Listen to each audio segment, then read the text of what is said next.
Noting start नहीं की है। मैम नोट्स तो बना लिए मैंने पूरे। अच्छा, थर्ड चैप्टर के भी स्टार्ट करने हैं। थैलोफाइटा पढ़ रहे हैं ना हम लोग। Third chapter is plant. Second chapter के पूरे हो गए। ओके, तो थर्ड चैप्टर प्लांट किंगडम है, वो हमने थैलोफाइटा तक पढ़ लिया कि एल्गीज के बारे में। थैलोफाइटा में एल्गी आती हैं, red algae, green algae, brown algae, bryophytes आज हमें स्टार्ट करना है। इकोनॉमिक इम्पोर्टेंस हमें पता होनी चाहिए। इकोनॉमिक इम्पोर्टेंस किसी भी ऑर्गेनिज्म की होती है, यानी कि वो कैसे यूज होता है, how it is used, that is economic importance. What are its uses? So a number of brown algae, laminaria, sargassum are used as in food in some countries. कुछ कंट्रीज में फूड की तरह use होता है brown algae. Fucus और laminaria rich source हैं iodine का, इसमें से आयोडीन निकलती है। फ्यूकस एक ब्राउन एल्गे है, लेमिनेरिया भी ब्राउन एल्गे है, तो ये दोनों ब्राउन एल्गे के टाइप्स हैं और ये आयोडीन देती हैं, they give us iodine. Alginic acid, जो मैं कल बोल रही थी अगार अगार जैसा सब्सटेंस, तो एल्जिनिक एसिड एक ऐसा सेमी सॉलिड सब्सटेंस है जो फ्यूकस से बनता है और सारगैसम नाम के एल्गे से आता है। फ्यूकस और सारगैसम जो ब्राउन एल्गीज है, ये इमल्शंस बनाने में काम आता है। इमल्शंस मतलब इमल्शंस आपके कोलोइड से और थोड़े से सेमी सॉलिड सॉल्यूशंस होते हैं। ऐसे सॉल्यूशंस जो थोड़े से आपके ऐसे लगेगा जैसे जैसे मिल्क है, मिल्क में बहुत सारी चीज़ें मिली हुई होती हैं, प्रोटीन्स भी हैं, कैल्शियम भी है, फैट्स भी है, वाइटामिन भी है, मिनरल्स भी है। तो milk is a emulsion type solution. Fat भी होता है मिल्क में, मिल्क ऑल्सो हैज फैट। तो इमल्शन एक ऐसी चीज़ होती है जिसके अंदर बहुत सारी चीज़ें मिक्सड होती हैं, छोटी बड़ी चीज़ें मिक्सड होती हैं। Bryophytes, they are non-vascular mosses and liverworts that grow in moist, shady regions. They are called amphibians of plant kingdom.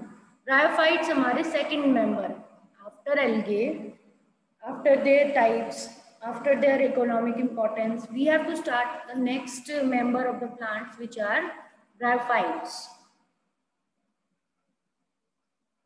Bryophytes के डेफिनेशन दी हुई है कि इनके अंदर कौन से प्लांट्स को रखेंगे। तो दे आर नॉन वस्कुलर, मतलब इनमें भी, एल्गे में भी नहीं थे वस्कुलर टिश्यूज, इनमें भी नहीं है। They don't have xylem phloem. Vascular tissues किनको कहते हैं? जाइलम फ्लोएम को। तो जाइलम फ्लोएम इनमें नहीं होते। Liverworts that grow in moist shady areas, liverworts moist और शेडी एरियाज में ग्रो करते हैं। They are called amphibians of plant kingdom. उन्हें प्लांट किंगडम के एम्फीबियंस बोलते हैं because these plant live on soil but on dependent on the water for sexual reproduction. ये soil पे grow करते हैं, मतलब पहाड़ों पे grow करते हैं, पहाड़ों पे जहाँ थोड़ी थोड़ी सी कम सी मिट्टी होती है। जैसे पहाड़ तो चट्टान है, और अगर उसकी वेदरिंग होगी तो धीरे धीरे उसके अंदर क्या आएगा, मिट्टी भी बनना शुरू होगी। तो उस पे जो वेदरिंग के बाद लाइकेंस वेदरिंग करते हैं, लाइकेंस के वेदरिंग के बाद जब वहां पर मिट्टी बनना शुरू होती है, उस मिट्टी में ब्रायोफाइट्स मेंबर्स ग्रो होने लगते हैं। ठीक है, ब्रायोफाइट स्टार्टेड ग्रोइंग देयर। तो ये पहाड़ की चट्टानें होती हैं बड़ी बड़ी, वहां पर पानी का झरना भी कल भी हमने देखा था वीडियो में, तो पानी भी ट्रिकल करता है। तो पानी की वजह से इनके ऊपर क्या, ग्रीन कलर का पूरा एक मैट जैसा कह सकते हैं, वो पूरा कवर करने लगता है चट्टान। तो वो पूरा चादर की तरह इसके ऊपर ग्रीन कलर का, जो मैं रेड बना रही हूँ, ग्रीन कलर का बिछा रहता है। ये पूरा ब्रायोफाइट का कलेक्शन है। ब्रायोफाइट जिस पे ऐसे लोअर प्लांट्स हैं जो ग्रो होने लगते हैं, मॉइस्ट एरिया में ग्रो होने लगते हैं। They grow in moist shady regions. Bryophytes में दो मेंबर्स हैं, एक मॉसेस हैं और एक लीवरवॉर्ट्स पढ़ने हैं। They are amphibians. इनको एम्फीबियंस क्यों कहते हैं? क्योंकि ये पानी के पास भी हैं और जमीन। एम्फीबियन वही ऑर्गेनिज्म तो है जो दोनों लाइफ जी सकता है, मतलब जो पानी में भी रह सकता है और जमीन पे भी रह सकता है, उसको एम्फीबियन कहते हैं, जिसे फ्रॉग होता है। तो इन्हें प्लांट किंगडम का एम्फीबियन कहते हैं, बिकॉज जो एल्गे थी ये मोस्टली एक्वेटिक थी। जो ऊपर जो एल्गेज हमने देखी, जिसमें से फ्यूकस और सागैसम ये तो ब्राउन एल्गे के टाइप हैं, पॉलीसिपोनिया जेलिडियम ये रेड एल्गे के टाइप हैं, क्लेमाइडोमोनास, यूलोथ्रिक्स वगैरह ये ग्रीन वाली तो फ्रेश वाटर में मिल रही थी, पर ये दोनों तो सॉल्टी वाटर में मिल रही थी, ओशंस में। ठीक है, तो ये प्योर एक्वेटिक थी एल्गे, बट ब्रायोफाइट्स क्या हैं, एम्फीबियंस है, मतलब ये लैंड पे भी रहते हैं। They are found in both water and land. तो इस वजह से उनको एम्फीबियन बोला कि इन्होंने ट्रांजिशन किया है, इन्होंने ये ऐसे प्लांट्स है जो अब प्योर पानी में ना मिलकर ये थोड़े से मॉइस्ट एरिया में जमीन पे मिलते हैं। Because these plants live on soil but dependent on water for sexual reproduction, क्योंकि ये जो पौधे हैं ये मिट्टी में रहते हैं बट वाटर पे डिपेंड होते हैं अपनी सेक्सुअल रिप्रोडक्शन के लिए। They depend on water for sexual reproduction. Characteristic feature, और ये भी रीजन है जो अभी हमने लाइन मार्क करी, ये भी रीजन है इनके एम्फीबियन कहलाने का, क्योंकि ये रह रहे हैं सॉइल पे पर पानी इनको किसके लिए चाहिए, अपनी सेक्सुअल रिप्रोडक्शन के लिए चाहिए। तो ये भी मेन रीजन है एम्फीबियन क्यों कहेंगे इनको, why we will say that these are amphibians, because they need water for sexual reproduction, ये मेन है। जैसे कि फ्रॉग अपने एग्स, फीमेल फ्रॉग अपने एग्स पानी में रिलीज कर देती है, मेल फ्रॉग अपने स्पर्म भी पानी में रिलीज कर देता है, वहीं फ्यूजन होकर नए टैडपोल लार्वा बनते हैं, वहीं नई लाइफ शुरू होती है। तो एम्फीबियन जैसा इनके लाइफ साइकिल के लिए पानी बहुत जरूरी है, क्योंकि ये वाले प्लांट्स भी अपने जो गैमेट्स होते हैं, एग और जो स्पर्म होते हैं, उनको पानी में ही रिलीज करते हैं, release there gametes in the water.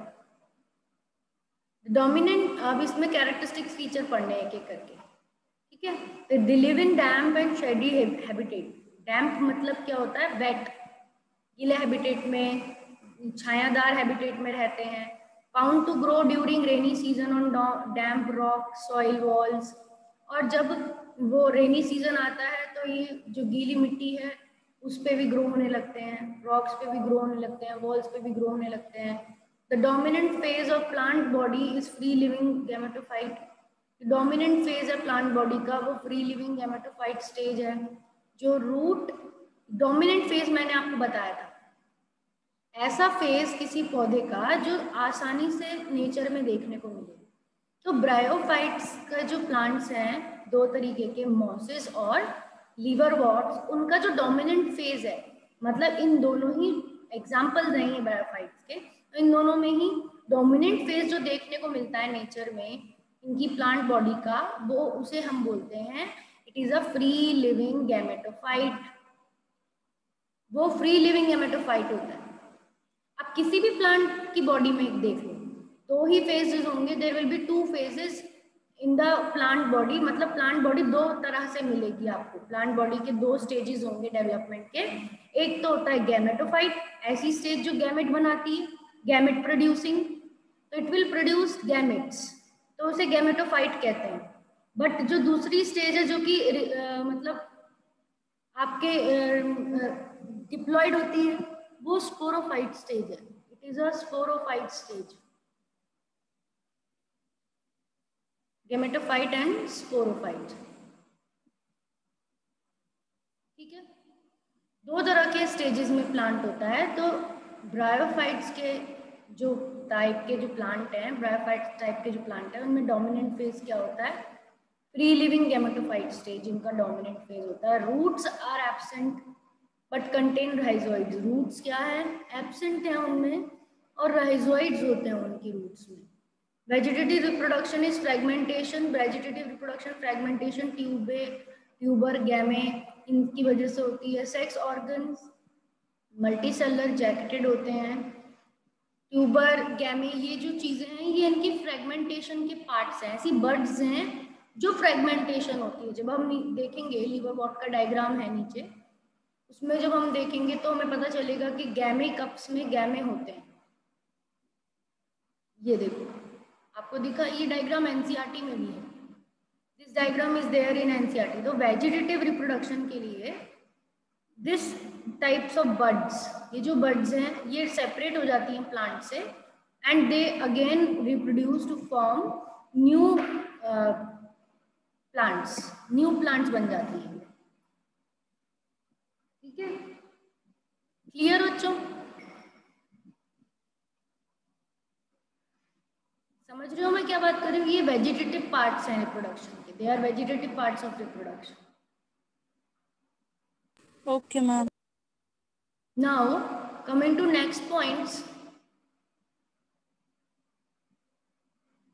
Roots are absent but contain rhizoids. The dominant phase of plant body is free-living gametophyte. Vegetative reproduction is by fragmentation, tuber, gamete, buds, जो हम बता रहे थे, multicellular and jacketed. Antheridium and archegonium दो structures ऐसे होते हैं जो male और female gametes बनाते भी हैं. Antheridium and archegoniums are the two types of opposite structures that make male and female gamete and egg or oospore. Sporophyte is parasite on gametophyte. जो sporophyte होता है वो gametophyte पे parasite होता है. It depend on the gametophytes. Sporophyte is parasite on the gametophyte. Okay. Now आपको यहाँ दिख रहा है ब्रायोफाइट में दो मेंबर्स को दिखा रखा है, जो हम बता रहे हैं कि there are two types of bryophyte जो हमें इस चैप्टर में पढ़ने हैं. हेपेटोकोप्सिडा ये क्लास है, क्लास का नाम है जिसके मेंबर्स हैं लिवरवॉर्ट्स. एंड ब्रायोप्सिडा ये ब्रायोफाइट्स की क्लास का नाम है जिसके मेंबर्स हैं मॉसेस. तो हमको दो पढ़ने हैं, liverworts and mosses. We have to study two. Clear? Liverworts, what are liverworts? नाम से पता चल रहा है the thallus is dorsiventrally flattened, dichotomously branched with or without leaf like appendages. तो जो थैलस है ये भी, इसका जो बॉडी है वो भी थैलस जैसा दिख रहा है आपको, ग्रीन कलर का पूरा एक मास देख रहे हो. आपका एक ऑर्गन होता है लीवर.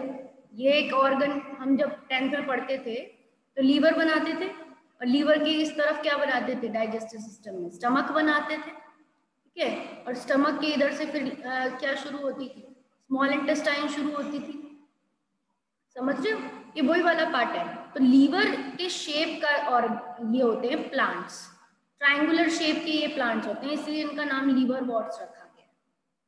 ठीक है, ये इस तरह के दिखते हैं, ग्रीन कलर के, लीवर जैसे, जैसे लीवर होता है वैसे दिखते हैं, इस वजह से इनको लिवरवॉर्ट्स कहते हैं. Liver shape they are and flat होते हैं, ऊपर से भी फ्लैट होते हैं, नीचे से भी फ्लैट होते हैं, dorsiventrally flat they are. Okay. Thallus is dorsiventrally flattened, dichotomously branched, मतलब दो पार्ट्स में, जैसे यहाँ पे देख रहे हो वाई शेप में ब्रांच्ड हो रखा है ये. तो इसका जो थैलस है प्लांट का वो वाई शेप में ब्रांच्ड रहता है, वी शेप में ब्रांच्ड रहता है. तो इसे डाइकोटोमसली मतलब होता है दो पार्ट्स हैं, दो ब्रांचेस हैं इसकी. तो हर एक प्लांट की मेन टू ब्रांचेस होती हैं. ये एक लोअर प्लांट ही है, देखने में आपको बिल्कुल नहीं लगेगा कि ये प्लांट है, पर हमने अभी तक जो दो प्लांट पढ़े, थैलोफाइटा और ब्रायोफाइटा, यहाँ भी अभी हम ब्रायोफाइटा पढ़ रहे हैं, दोनों लोअर प्लांट्स कहलाते हैं. एक तो एल्गी जो हमने कल पढ़ी थी, और एक आज हम पढ़ रहे हैं जो ब्रायोफाइट्स. तो हम इसके पॉइंट्स पढ़ रहे हैं. यहाँ पे ये वाला भी पॉइंट बताया कि जो आर्किगोनियोफोर है, ये स्टिक जैसा स्ट्रक्चर, और इसके ऊपर एक हेड जैसा स्ट्रक्चर है आर्किगोनियम. This is archegonium. इसके अंदर एग बनता है. आर्किगोनियम में क्या बनता है ये, यानी कि ये थैलस कैसा हो गया, इन्होंने उल्टा लिख दिया है. आर्किगोनियोफोर और आर्किगोनियम वाला थैलस क्या होता है, फीमेल थैलस होता है. इन्होंने नाम चेंज कर दिया. जब आप इसको देखोगे एनसीईआरटी में तो इट विल बी मार्क्ड, हम we will mark the female thallus. और एंथ्रीडियोफोर क्या है, एंथ्रीडियम का स्ट्रक्चर है, antheridium. There is a mistake. अभी मैं आपको पीडीएफ दिखाती हूँ एनसीईआरटी का, उसमें हम देखते हैं ये वाला इमेज, क्योंकि एंथ्रीडियम मेल थैलस होता है. Antheridium is a male thallus.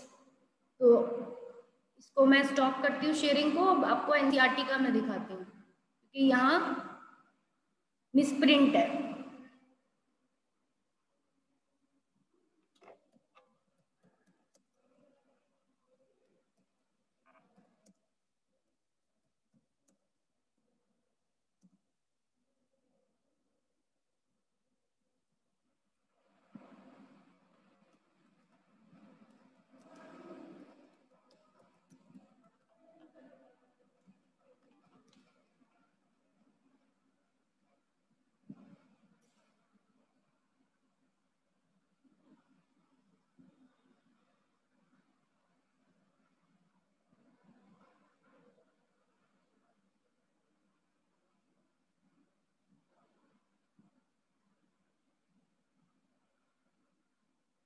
देख पा रहे हो क्या?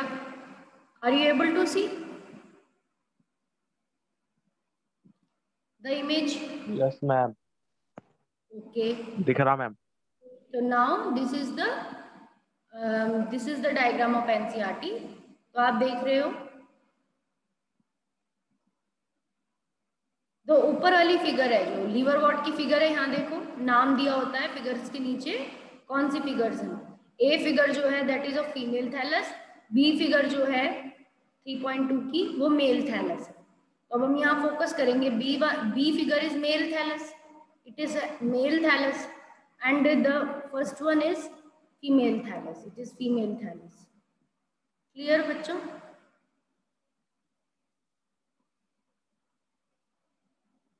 अब इसमें हम देखेंगे कौन से पार्ट्स हैं, क्योंकि हमारे पार्ट्स में कंफ्यूजन था, वहां पर पार्ट्स में मिसप्रिंट था। तो ये फीमेल थैलस है। अब देखो यहाँ पे आया ना आर्किगोनियम, आर्किगोनियम 4, आर्किगोनियम 4 किस में होगा? फीमेल में होगा, फीमेल का पार्ट है और इसमें एग बनेगा। In that it will be what, there will be egg formation take place. इस येलो कलर के स्ट्रक्चर में एग बनता है और इसमें दूसरे वाले में स्पर्म बनते हैं। ठीक है, तो ये मेल स्ट्रक्चर है, N3DO4 is a male structure. Is it clear? Is this clear? Liverworts का स्ट्रक्चर समझने के लिए आपको ये डायग्राम इनफ है। इस डायग्राम में आपको सारा स्ट्रक्चर पता चल गया कि ये लीवर शेप होता है, ग्रीन कलर का होता है, इसमें छोटी छोटी सी बर्ड्स होती हैं जो अगर सेपरेट हो जाएं, अलग से गिर जाएं, तो ये गैमा गैमा इन्हें गैमा कहते हैं, ये खुद ग्रो होने लगती हैं, फिर ये और भी लीवर वॉट बना लेती हैं, जर्मिनेट होके they also form gemma also form liverwort. तो ये वेजिटेटिव मेथड है, वेजिटेटिव रिप्रोपगेशन है कि गैमा से नया लीवर वॉट बन जाता है। आर्किगोनियम 4 एक स्टिक जैसा स्ट्रक्चर है जो आर्किगोनियम को कवर करके रखता है, और आर्किगोनियम में क्या बन रहे हैं? एग बनते हैं। क्या बनते हैं? एग बनते हैं। एंथ्रीडियम, एंथ्रीडियम में क्या बनता है? N3DO4 होता है और उसमें स्पर्म बनते हैं। क्या बनते हैं? स्पर्म। तो ये मेल स्ट्रक्चर है, this is a male structure. यहीं नीचे की तरफ क्या डायग्राम दिए हैं? ये मॉस के डायग्राम है, this is the diagram of moss. ऊपर वाले लीवर वॉट्स के डायग्राम है, लीवर शेप के थे। नीचे वाले किसके डायग्राम है? मॉसिस के, liverworts and next one is mosses. Clear? Mosses का डायग्राम अगर हम देखें, उसके भी लेबलिंग्स अगर देखें, जैसे हमने लीवर वॉट्स की देखी, तो इसमें हमें पता चलेगा कि root like structures are there, वो इसमें भी हैं, और इसमें यूनिसेलुलर राइजोइड्स हैं। रूट लाइक, राइजोइड्स मतलब होता है रूट जैसे स्ट्रक्चर्स जो रूट की तरह होते हैं। इनका काम भी यही होगा, अटैचमेंट करना इनको पत्थरों से, चट्टानों से, क्योंकि ये चट्टानों पे ग्रो हो रहे हैं। राइजोइड्स भी यही काम करते हैं। मॉसिस के राइजोइड ब्रांच्ड होते हैं, थोड़े से और ज्यादा फैले हुए होते हैं, और लीववर्ड्स के जो होते हैं वो सिंगल स्ट्रैंडेड ही होते हैं, लीफी, यहाँ पे लीव्स होती हैं। ठीक है, गैमेटोफाइट लीफी होता है, देन स्पोरोफाइट एक लंबा सा स्टिक जैसा निकलता है, एंड देन एक कैप जैसी होती है। तो जैसी स्टिक निकलती है गैमेटोफाइट में से, उसको स्टिक को कहते हैं सीटा, एंड जो कैप होती है टॉप में उसको कहते हैं कैप्सूल। कैप्सूल में स्पोर्स बनते हैं, inside the capsule spores are found, जिनसे वापस से मॉसिस ग्रो हो सकते हैं। स्पोर्स रिप्रोडक्टिव स्ट्रक्चर है, spores is what? Reproductive structure. तो यहाँ देख रहे हो स्पोरोफाइट, मॉस का जो स्पोरोफाइट है वो गैमेटोफाइट के ऊपर ही ग्रो करता है, it only grows over the gametophyte. Is it clear? Yes ma'am. Now this is the original, this is also a moss. इसमें ओरिजिनल में देखने में कैसा दिखता है? वो ऐसे लीफी स्टेज दिखता है, पूरा लीफ लीफ जैसा स्ट्रक्चर होता है, सब जगह लीफ लीफ होते हैं। तो हम ऐसा कोई स्ट्रक्चर देखें जो कि ब्रांचिंग में, और लीफ पतले पतले छोटे छोटे से लीफ हैं, ग्रास जैसे, जैसे घास के होते हैं वैसे, तो दैट इज योर मॉस। ये मॉस जैसा बहुत छोटा होगा हाइट में, अभी तो बड़ा करके दिखा रखा है इस बुक में, it is very small in height, and जमीन के साथ जुड़ा हुआ रहता है। एंड जो मेन सेंट्रल ब्रांच जो होती है that is archegonial branch, and जो साइड ब्रांचेस होती हैं वो क्या होती हैं, ये जो साइड ब्रांचेस हैं सबसे टॉप में, वो एंथ्रीडियल ब्रांच। एंथ्रीडियम अगेन वही चीज, मेल ब्रांच होगी, मतलब इसमें मेल गैमेट बनेगा। इसमें क्या बनेगा, मेल गैमेट। और आर्किगोनियम ब्रांच में क्या बनेगा, एग बनेगा, it will make egg. Okay,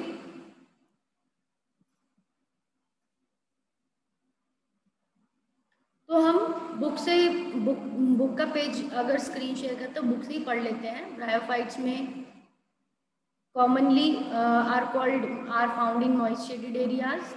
Various mosses and liverworts are found, and the hilly areas. And then diagrams देख लिए। अब ये वाला पैराग्राफ है, ठीक है। ब्रायोफाइट्स को एम्फीबियन भी कहते हैं प्लांट किंगडम का। यहाँ से पढ़ो, एलिश या फिर अक्ष, तुम में से कोई भी एक पढ़ो इसको, पैराग्राफ को। तब से मैं ही बोल रही हूँ, आप भी पढ़ो, कोई एक बच्चा पढ़ो इसे।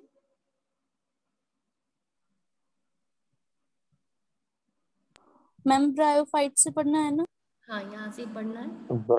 Bryophytes are also called amphibians of the plant kingdom because these plants can live in soil but are dependent on water for sexual reproduction. They usually occur in damp, humid, and shaded localities. They play an important role in plant succession on bare rocks soil. The plants of body bryophytes is more differentiated than that of algae. आगे भी पढ़ना। यहीं तक पहले थोड़ा थोड़ा करके समझेंगे। अभी तक क्या समझा कि एम्फीबियंस हैं बिकॉज ये पानी पे डिपेंडेंट है अपने सेक्सुअल रिप्रोडक्शन के लिए।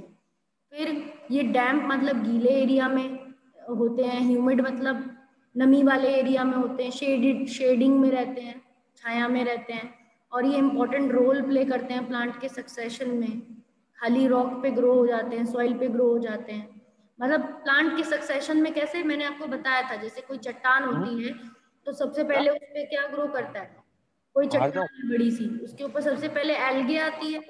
एल्गे के बाद एल्गे किसके साथ आती है, लाइकन्स में आती है। एल्गे प्लस फंगी होता है, लाइकन्स होता है, एल्गे प्लस फंगी होता है सबसे पहले। जब ये यहाँ पर थोड़ा सा मिट्टी बना लेती है, इन दोनों के रिएक्शन से क्या होता है, इस पे थोड़ी सी मिट्टी बन जाती है। जब मिट्टी बन जाती है तो उसके ऊपर ब्रायोफाइट्स उगने लगते हैं। एल्गे के बाद कौन से प्लांट आ जाएंगे, ब्रायोफाइट्स, लीवरवॉर्ट्स, अभी जो हमने पढ़े वो आ जाएंगे। तो यही मतलब होता आगे है, पढ़ूं? हाँ यही मतलब होता है सक्सेशन का। This is only meaning of succession on bare rock. The plant body of bryophytes is more differentiated than that of algae. It is thallus-like and prostrate or erect, and attached to the substratum by unicellular or multicellular. ये क्या लिख रहा ma'am? Unicellular मतलब Rhizoids. Rhizoid मतलब root जैसे structure बताए थे ना मैंने, roots like. Yes, ma'am. They lack true roots, stem, or leaves. They may possess root-like leaves, like or stem-like structure. The main plant of the bryophyte is haploid.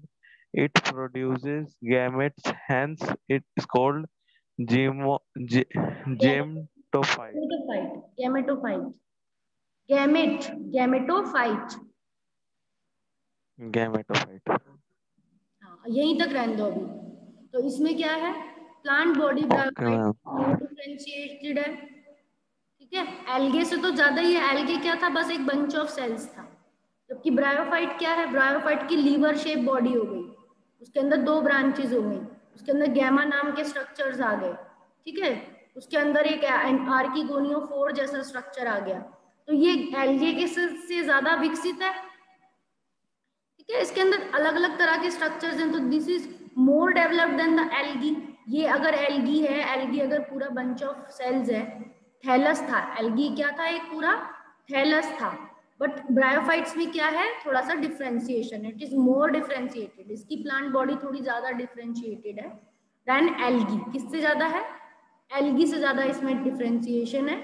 इसकी जो thallus है ये prostate elect है, मतलब सीधी रहती है, and the attach to substratum, soil से जुड़ी रहती है। यूनिसेलर होती है, मल्टीसेलर राइजोइड, यूनिसेलर राइजोइड जिसमें मिलते हैं। They lack root, stem, leaves. They may possesses leaf-like stem or structures. इनके अंदर रूट जैसे स्ट्रक्चर्स होते हैं, राइजोइड्स, लीफ लाइक स्ट्रक्चर्स होते हैं, and they have the it produces main plant body क्या है बेटा, main plant body gametophyte, main plant body is gametophyte that produces gametes. Main plant body जो यहाँ इनकी ये जो ग्रीन कलर का जो भी हम डायग्राम देख रहे थे, ये मेन प्लांट बॉडी इनकी क्या है, मैंने कहा था प्लांट की 2 स्टेजेस होती हैं, गैमेटोफाइट और नीचे दी हुई है स्पोरोफाइट। तो मेन प्लांट बॉडी क्या है, this is dominant plant body which is called as gametophyte, उसे क्या बोलते हैं, गैमेटोफाइट कहते हैं। The sex organ in the bryophytes are multicellular. The male sex organ are antheridium, and it produces biflagellate antherizoids. जो antheridium है, जो male reproductive organ है, वो 2 फ्लैजिला वाला क्या बनाता है, 2 फ्लैजिला वाला, डबल फ्लैजिला वाला स्पोर बनाता है, एंथ्रोजोइड बोलते हैं, स्पर्म बना रहा है। एंथ्रीडियम में क्या बनते हैं, एंथ्रोजोइड बनते हैं। किसी भी बायो में किसी भी आगे किसी भी वर्ड के आगे जो लग गया मतलब वो एनिमल जैसा है, यानी मतलब वो मोटाइल रहेगा, इट कैन मूव। जू का वर्ड है, जू ऐसा और वो होता है ना जहाँ जानवरों को रखते, जानवर चल फिर सकते हैं, तो जू वर्ड लग गया किसमें, एंथ्रोजोइड किसमें बना है, एंथ्रीडियम में बना है। तो एंथ्रोजोइड एक्चुअली में स्पर्म है प्लांट का, it is the sperm named in the plant में स्पर्म नहीं बोलते, प्लांट में एंथ्रोजोइड बोलते हैं। ब्रायोफाइट्स में, ब्रायोफाइट्स में क्या बन रहा है, एंथ्रोजोइड बन रहा है। क्लियर बच्चों, तो बाइफ्लैजिलेट का एंथ्रोजोइड नाम का स्पोर बनता है। फीमेल सेक्स ऑर्गन आर्किगोनियम होता है, और आर्किगोनियम फ्लास्क शेप का होता है, और उसके अंदर एक सिंगल एग बनता है। Antherozoid are released into water where they come in contact with archegonium. Antherozoid पानी में रिलीज कर दिए जाते हैं जो आर्किगोनियम से कांटेक्ट में आते हैं फिर, ठीक है।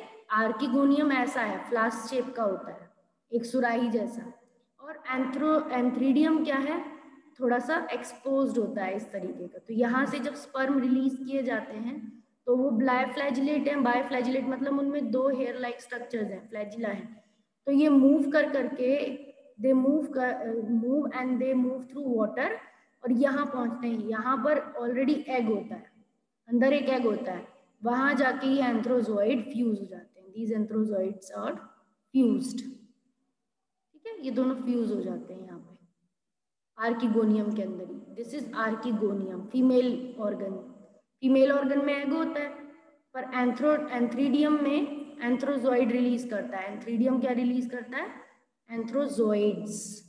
एंथ्रीडियम मेल पार्ट है, थैलस में ही है ये मेल पार्ट, इसका काम है sperm banana, is making the sperm वो स्विम करके आर्किगोनियम में आ रहे हैं। तो यहाँ से पढ़ो, दे प्रोड्यूस से पढ़ो, दे प्रोड्यूस फ्लैजिलेटेड एंथ्रोजोइड्स। अब एलिस पढ़ेगी। हाँ पढ़ो, एलिश तुम पढ़ो।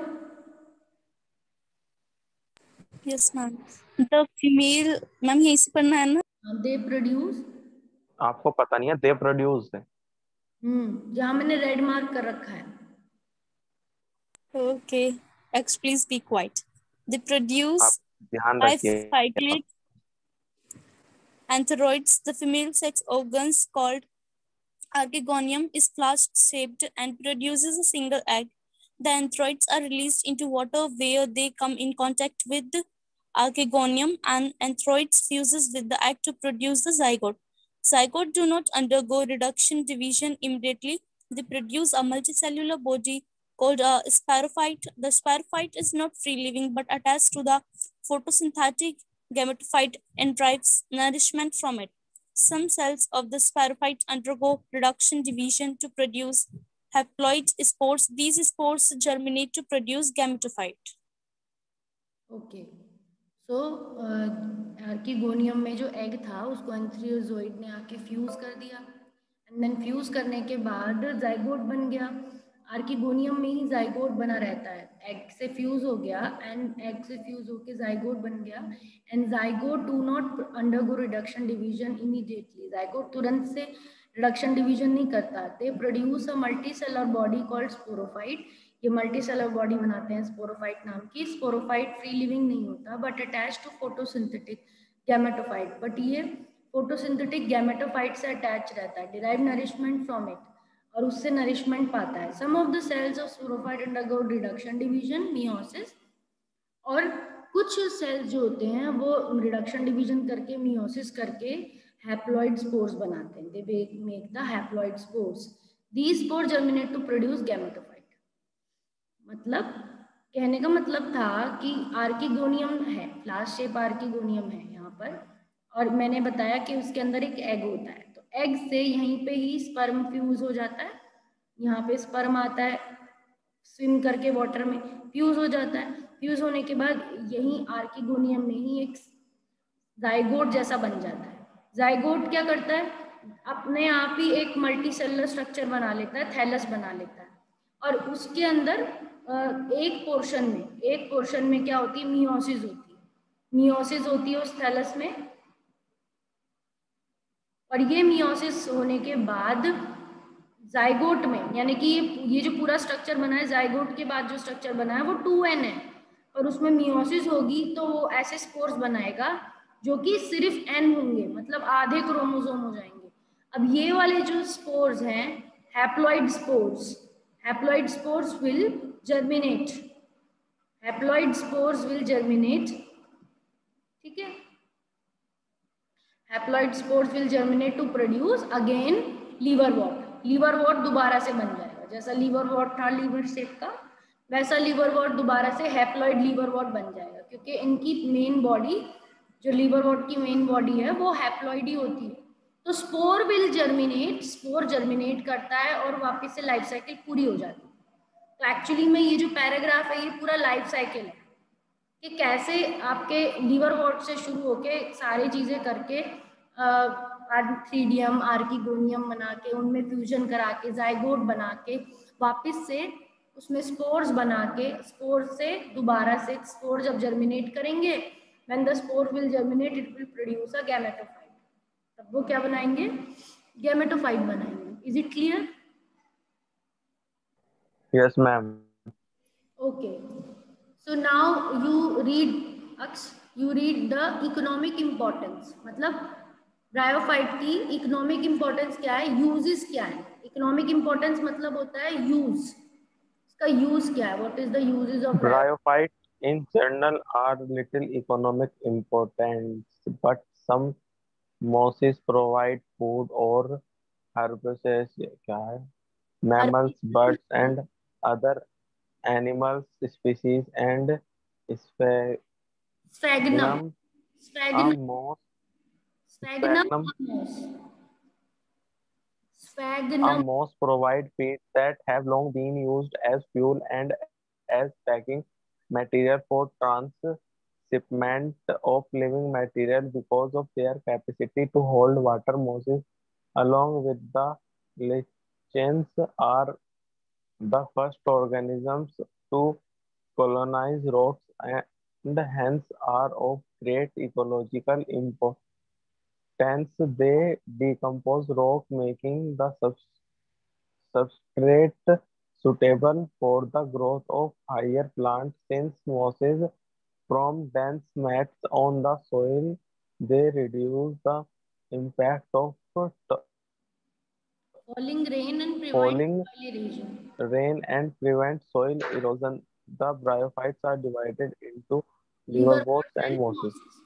तो मैंने जो चीजें मार्क करी हैं वही इसके यूजेस हैं। पहला यूज तो है कि मोसिस फूड की तरह यूज होते हैं हर्बेशियस मैमल्स के लिए, मतलब जैसे जो घास खाने वाले जीव होते हैं, हर्ब खाने वाले जीव होते हैं उनके लिए।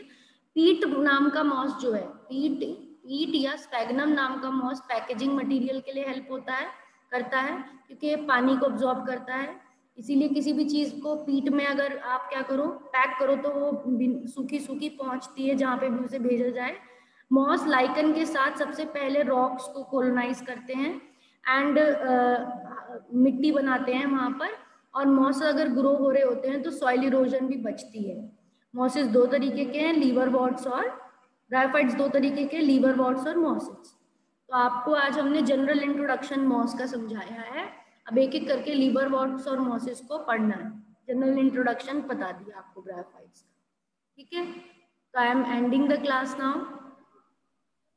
तो आई थिंक कोई डाउट तो नहीं ओके होगा, ma'am. There is no doubt. No ma'am.